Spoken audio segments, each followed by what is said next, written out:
Assalamualaikum warahmatullahi wabarakatuh. Saya akan membacakan buku yang berjudul Perjalanan Menuju Hidayah, Air Mata Kegembiraan.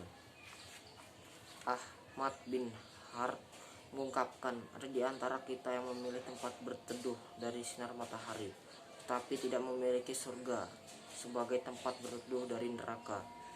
Kamar itu penuh dengan kaum wanita yang memberi selamat. Lihat teman-teman dan karib kerabatku, semuanya memberi selamat dan mendoakan keberkahan. Semoga Allah memberikan berkah kepada kalian berdua dan memberkahi atas kalian berdua, serta mengumpulkan kalian berdua dalam kebaikan.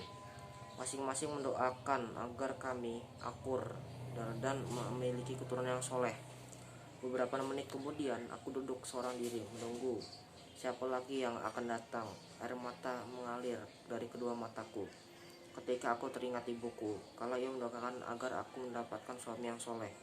Seolah-olah aku berada dalam mimpi. Bayangan membawa diriku kepada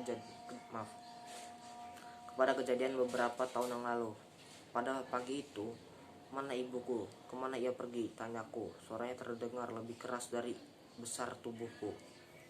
Kala itu aku masih berusia 5 tahun. Aku kembali bertanya, mana ibuku? Jawabannya adalah linangan air mata. Ada yang menambahkan dengan suara yang lemah karena terpotong tangisannya, ia sudah pergi menuju surga. Pada saat itu aku tidak menyadari siapa yang membuat orang-orang jadi turut menangis. Aku atau saudaraku yang masih berumur 3 tahun. Aku mungkin tangisan orang-orang di sekitar kami. Aku menuntun adikku untuk mencari ibu kami. Kaki kami letih berlari ke sana sini. Naik ke tingkat paling tinggi, mengetuk semua pintu, juga pergi ke dapur. Meski sudah amat lelah, kami tidak juga mendapatkannya. Dari situ, aku pun yakin bahwa ibuku tidak berada di rumah. Aku pun memeluk adikku sambil menangis karena lelahnya. Kami pun tertidur. Setelah 1 jam atau 2 jam, aku kembali menuntun adikku untuk kembali mengulang mencari ibu karena tidak mendapatkannya. Di rumah, meskipun banyak wanita di situ yang jumlahnya menutupi pandangan dan pendengaranku, tetapi di mana ibuku bersembunyi. Setelah lama terdiam dan terbungkam, dengan gembira aku teringat ada satu tempat yang belum pernah kami cari. Iya, di bawah pohon itu. Ibuku menyukai tempat itu. Dengan cepat aku berlari. Kami lelah menuruni tangga. Adikku sampai terjatuh karena aku menariknya terlalu keras. Akan tetapi akhirnya kami hanya melihat pohon itu saja. Kami perhatikan bagaimana atas pohon bawahnya. Semua bagian pohon itu kutelusuri dengan pandanganku. Yang kulihat cuma pohon saja, ditambah beberapa tanaman yang disukai oleh ibu. Tetapi di mana ibuku? Tiba-tiba terdengar suara hiruk pikuk. Aku melihat kaum lelaki saling memanggil, memekakkan telingaku dan membuat mataku melotot. Beberapa saat terlihat langkah-langkah cepat. Mereka lewat di hadapan kami dengan menggotong sesuatu. Ketika adikku bertanya kepadaku, aku menjawab pertanyaannya yang lugu itu. Mereka membawa barang berat, masing-masing ikut sertanya membawanya. Aku sendiri tidak menyadari bahwa yang digotong itu adalah ibuku. Kalau aku tahu, pasti kupegang dan tidak kubiarkan pergi. Kaum lelaki pun pergi menghilang. Suasana menjadi hening. Kami duduk dan bermain-main di atas tanah dengan tenang. Di bawah pohon, sebagaimana kebiasaan kami bersama ibu, itulah hari pertama kami pergi ke kebun tanpa menggunakan sepatu. Kami haus, tetapi tidak kami dapatkan air. Tiba-tiba datanglah salah seorang wanita kerabat kami yang membawa kami masuk bersamanya. Keesokan paginya, kami mulai membahas masalah itu di setiap tempat. Aku mengumpulkan kekuatanku dan berkata kepada adikku yang terus menangis, ibu pasti pulang lagi. Nenekku dengan tergopah-gopah datang ketika suara tangis kami mengeras. Di mulut kami masih merasakan air mata ibuku yang menetes di kepalaku. Setiap kali kulihat seorang ibu tercium olehku bau khas ibuku, aku teringat bahwa suatu hari ketika kami membuatnya marah, ia berkata, aku akan pergi dan meninggalkan kalian. Aku juga masih ingat ketika kami pergi mengunjunginya di rumah sakit. Di samping pembaringannya, ayahku membimbingku. Dia berkata kepada ibuku, ini dia arwah. Ibu memelukku dan ciumku. Kemudian memeluk memeluk adikku. Air matanya bercucuran sambil menekan tanganku yang kecil dan menciumku dengan kuat. Setiap hari suara yang mengetuk pendengaranku. Suara terakhir yang kudengar darinya adalah aku titipkan kalian berdua kepada Allah. Darinya adalah aku titipkan kalian berdua kepada Allah yang tidak pernah menyanyiakan titipan di sisinya. Kemudian ia terisak tangisan dan menutup wajahnya.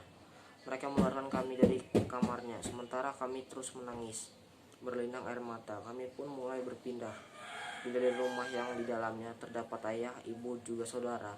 Kini ia sudah pergi, maka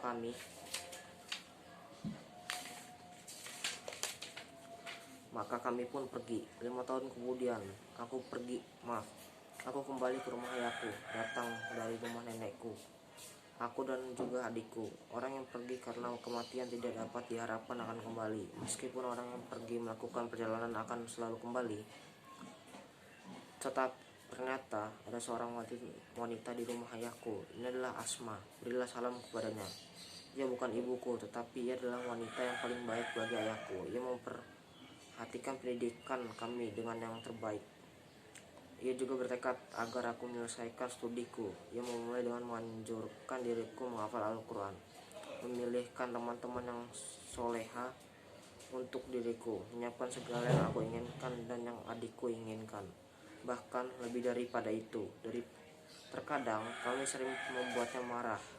Namun meski demikian, ia adalah wanita yang penyabar, lagi cerdas. Ia tidak menyanyiakan sedikit pun dari waktunya tanpa ada guna. Lisannya selalu basah dengan zikir kepada Allah. Ia menggabungkan antara kedalaman agama dan akhlak yang baik. Ia sungguh telah mengisi kekosongan hidup kami yang amat besar. Berikut ini penjelasan dia tentang pergaulan yang baik.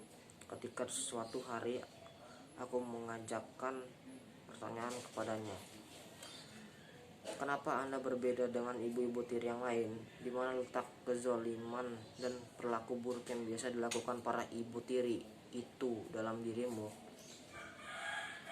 Ia menjawab, aku takut kepada Allah dan selalu mengharapkan pahala dari setiap perbuatanku. Kalian adalah amanah di sisiku. Jangan heran, sampai dengan merapikan rambut kalian pun aku mengharapkan pahala. Kemudian, wahai Arwah, berapa juz Al-Quran yang telah engkau hafal? Bukankah aku juga mendapatkan pahala dengan hafalanmu itu? Insya Allah, bukankah aku juga mendapatkan pahala dengan mendidikmu melalui pendidikan yang baik?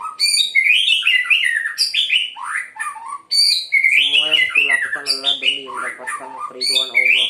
Ia menambahkan, sebagaimana seseorang mencari pahala dengan ibadah seperti puasa, sholat, ia juga mencari pahala dalam pergaulannya. Seorang mukmin selalu dituntun untuk bergaul dengan yang baik.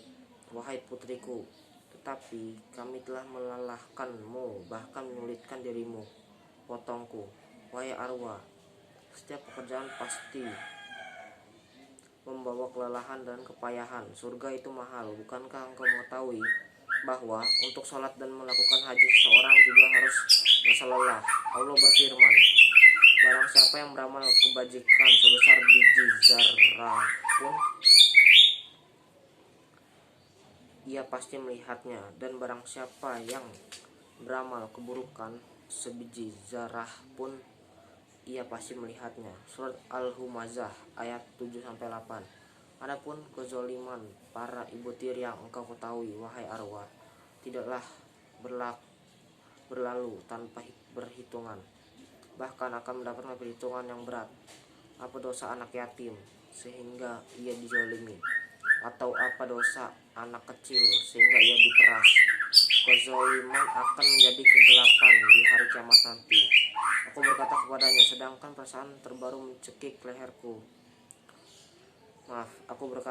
Sedangkan perasaan terharu mencekik leherku. Ia berdoa, inilah doa ibuku yang kulihat tampak dalam perlakuanmu terhadap kami. Sungguh Allah tidak menyanyiakan titipan di sisinya.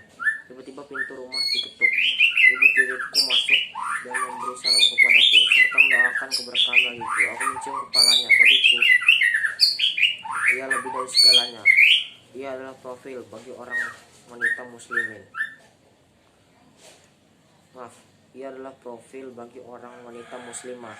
Ia berkata dengan air mata yang mengiringinya, "Jangan lupa untuk mengharapkan pahala dari Allah dalam setiap pekerjaan yang engkau lakukan." Kemudian ia menambahkan dengan senyum yang selalu mengiringinya, "Sungguh aku hafal hadis Nabi. Bila seorang wanita menjalankan sholat 5 waktu, melakukan puasa, memelihara kemaluannya, dan mentaati suaminya, akan dikatakan kepadanya, masuklah engkau dari pintu surga manapun yang engkau kehendaki. Sekarang tibalah saat mempraktekannya. Aku berkata kepada diriku sendiri, sungguh ayahku tidak keliru ketika ia menikahi seorang wanita yang soleha. Sungguh ayahku tidak keliru ketika ia menikahi wanita yang takut kepada Allah." Cukup sekian yang saya bacakan. Apabila ada kesalahan dalam membaca, mohon maafkan. Saya akhiri. Wassalamualaikum warahmatullahi wabarakatuh.